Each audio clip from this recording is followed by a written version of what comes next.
Good morning, pretty girl.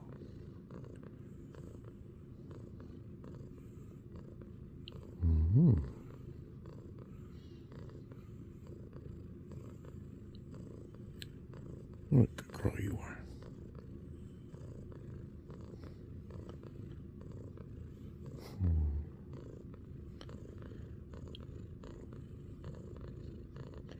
Can you hear her purring?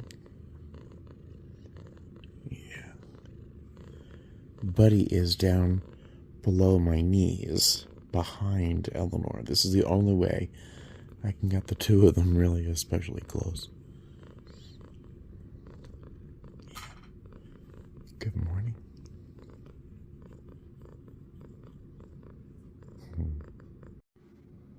Eleanor is still on my belly. But Buddy came out to say hi. Look at this. I'm surrounded by love. Oh, so happy. Of course, I have to pee, but I can't get up. Oh, I guess it could be worse. Look. Oh, hi, Buddy. Look who came out from under the blankets. It's Buddy. And Eleanor, again, she likes to lay on weird positions. She's laying down draped over my belly with one of her paws lightly resting on Buddy. This is very weird. It's also very nice. Although I do have to pee, I can't get up. Look at that face. Meow. Meow. Okay. Yeah. I'll just have to wait.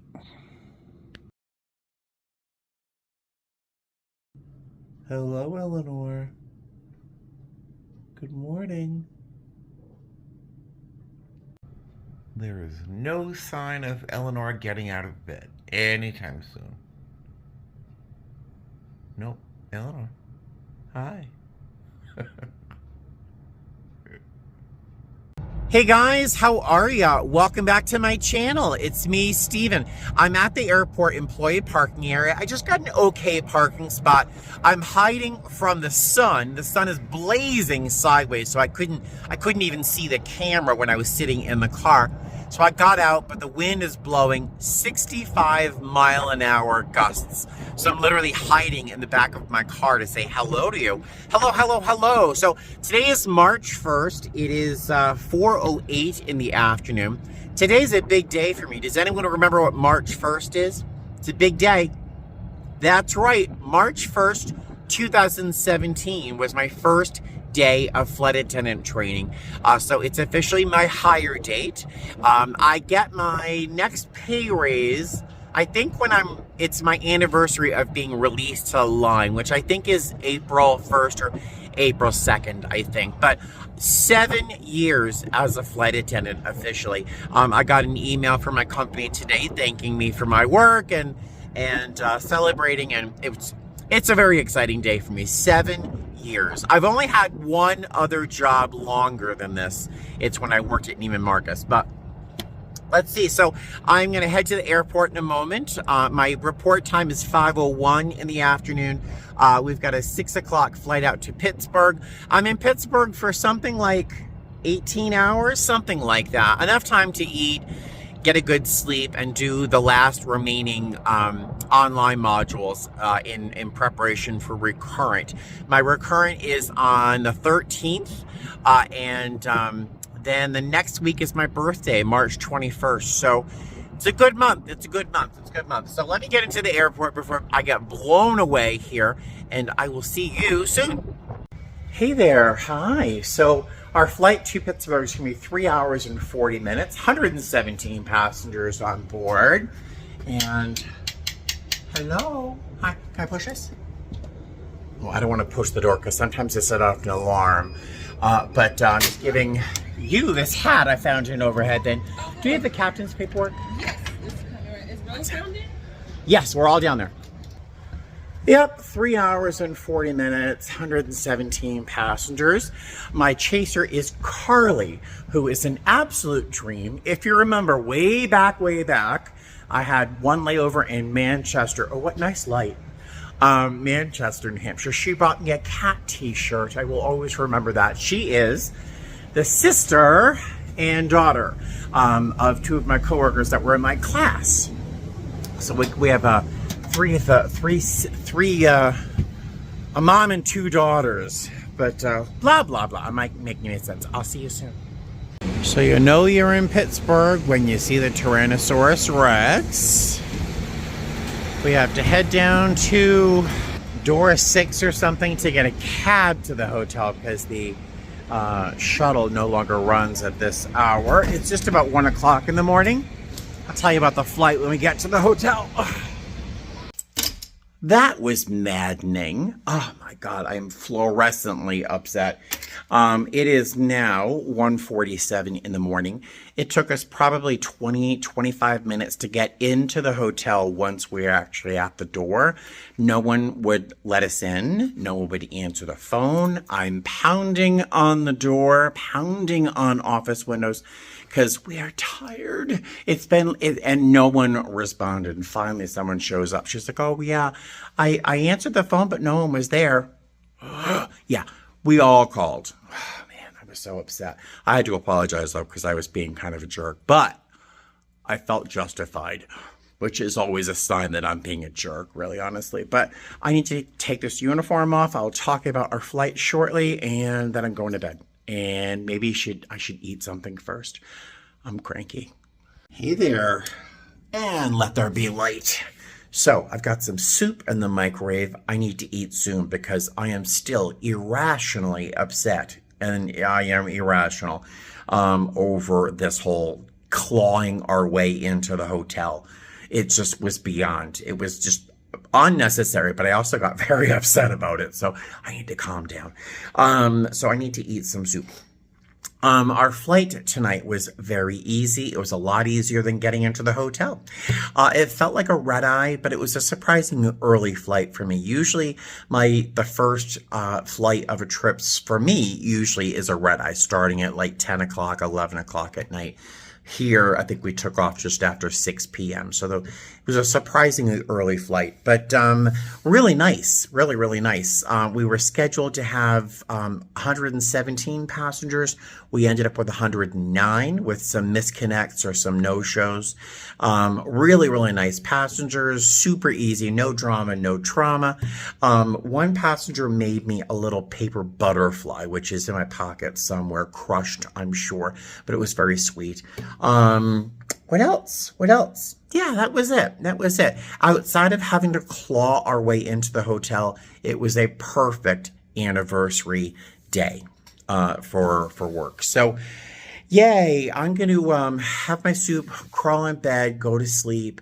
Our van time tomorrow is 2:30 in the afternoon. So if I wake up in time for breakfast, I'll go downstairs for something to eat. But the breakfast here isn't historically really worth waking up for and going downstairs. So we'll see.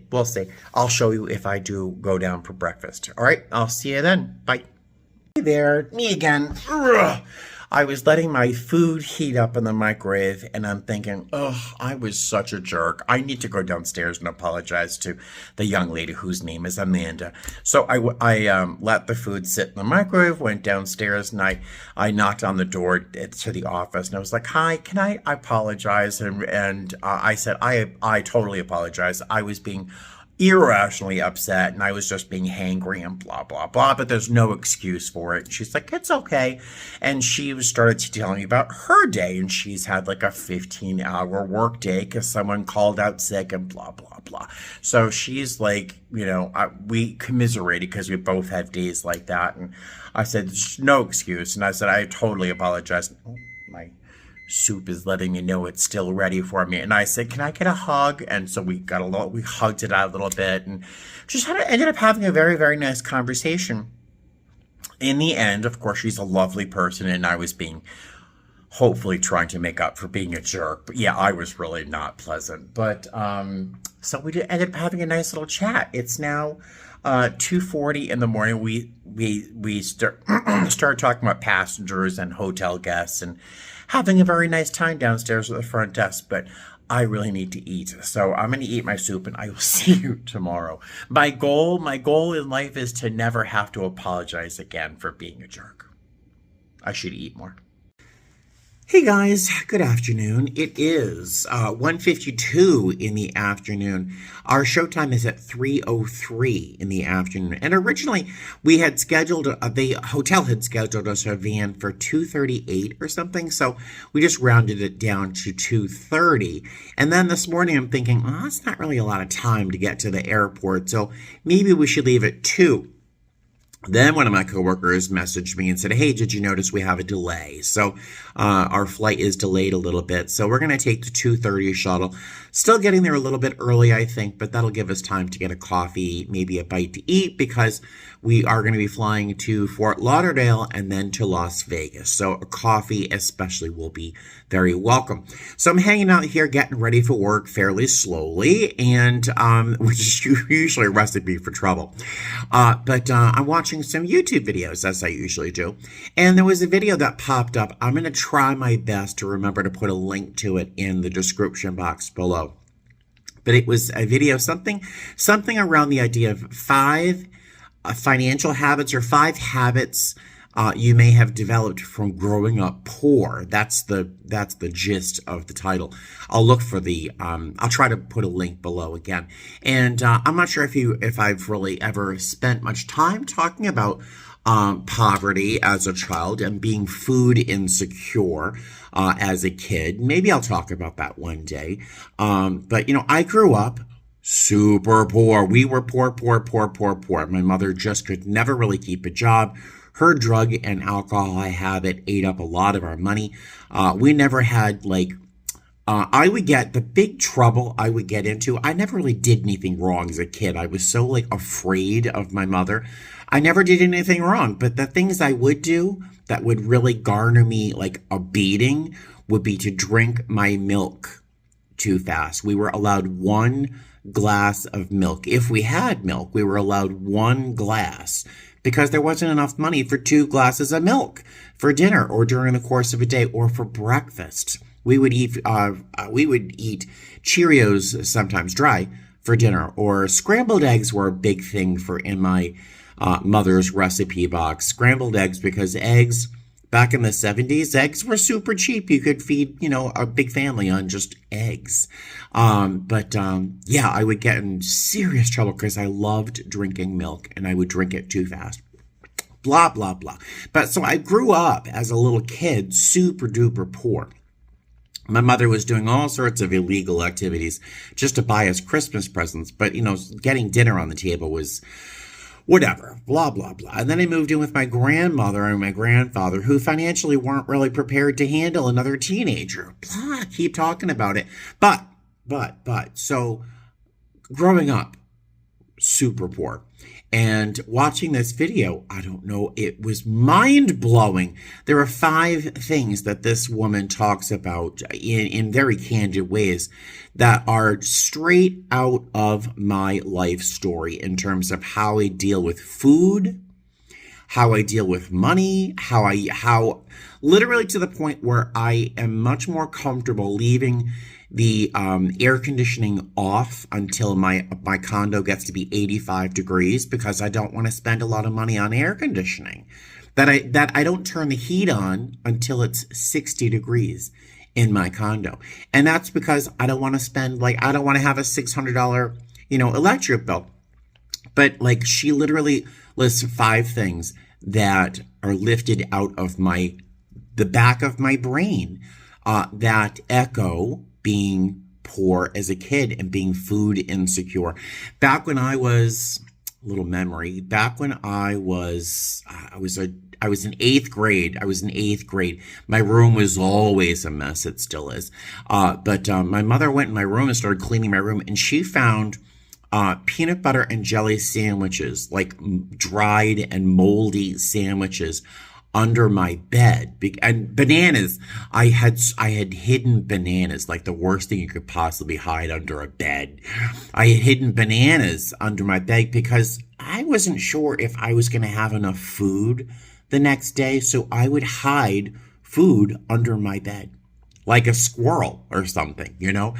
But blah blah blah. So I'm watching this video, and I haven't finished it yet but I was like, my mind was so blown, I had to stop watching just to kind of catch my breath. You know what I mean? Craziness. So I'm going to stop talking to you for a few minutes. I'm going to continue watching that video, and I probably have about 15 minutes before I have to head downstairs for the shuttle. So I will see you probably at the airport.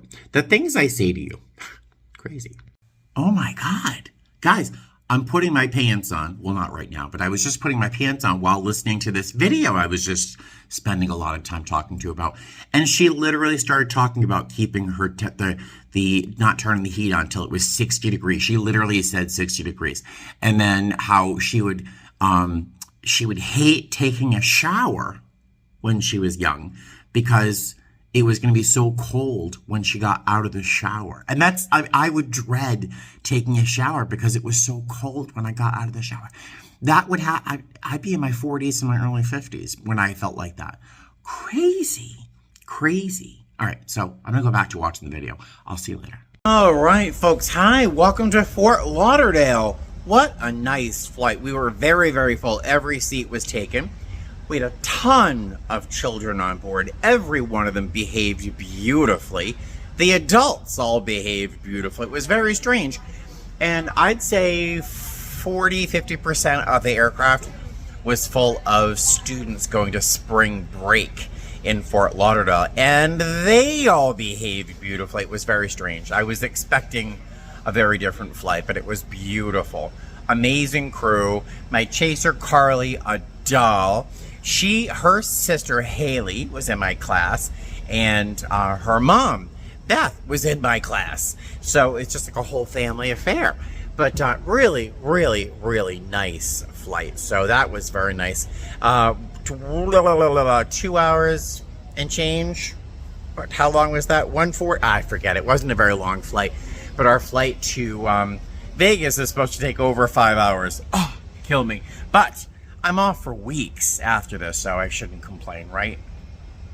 I'm probably still going to complain. But yeah, I'll see you soon.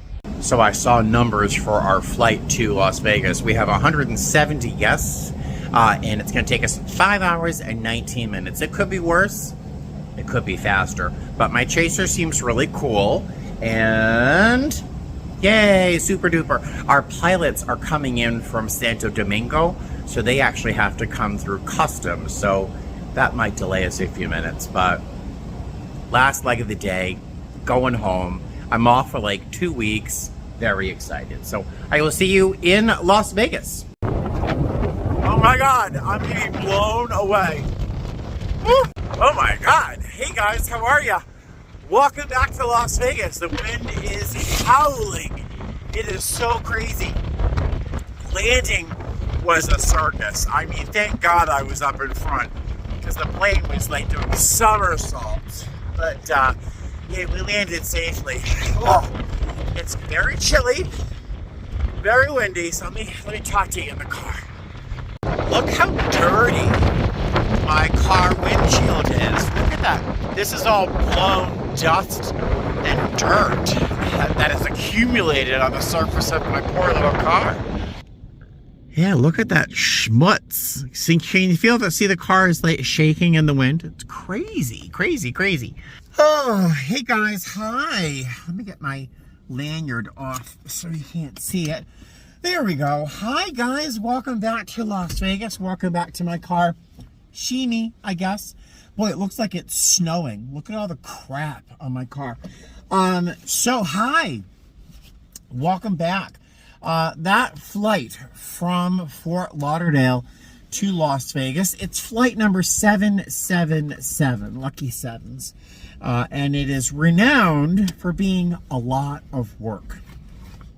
People usually avoid the 777. Excuse me. But the flight was, for the most part, Very easy. We did have a couple issues. First off, there was a small group of people who were consuming their own alcohol on board, which is against federal law. Same group, one of them had a vape out. He had it on the tray table, and we suspected he was using it, and it was on his tray table. Usually you have a vape on an airplane on the tray table. That usually suggests that there's intent to use it, if not more than one time. And so we had to let them know about the rule about not consuming your own alcohol on board. And I always mention that when we're going to Las Vegas, because it's Vegas. And then, of course, we always mention there's no smoking or vaping on board. No e-cigarettes. That's like an international rule. It's not just us. And so I had to go over and speak to them fairly politely with a little bit of, structure to my words. And they just didn't like it. They really didn't appreciate it. And the woman in the group was telling us that I was picking on them. You're breaking the rules. It's not like I'm picking on you. But so there was that. They did stop. They did cease their behaviors, which is good. But one of my favorite little groups of people on board today, we had two groups that I was in love with. First, there was these two women with their little babies, and they were just beautiful children, beautifully behaved, gorgeous little family. But when leaving, the mom said, "Oh, I didn't have a baby on board. You're welcome." And I'm like, "What? What do you mean?" She's 9 months pregnant. She's 9 months pregnant flying from Fort Lauderdale to Las Vegas on a 5-hour and 20-minute flight. 9 months pregnant. It looks like she's going to drop a baby any moment. I'd rather give CPR than have a baby on the plane. And then my favorite was this couple that were getting married this June in Tuscany, and they just the most beautiful couple, just charming, sweet, just a real joy. But my chaser was great, so it was a really nice flight, just punctuated by just enough color to keep it from being too boring. The landing here in Las Vegas was wild. The plane was doing this. Thank God I was up in front. Landing was actually quite smooth. And I'm so distracted by all this crap on my window. The actual landing was really beautifully done, but I'll tell you, it was a freak show getting ready to land. But blah blah blah, I feel almost manic after that flight, which is very strange because I'm very tired and very hungry. So I'm going to stop off and grab a quick bite to eat, just a small little teeny tiny one. I have some water because I'm trying to cut out my soda to a degree.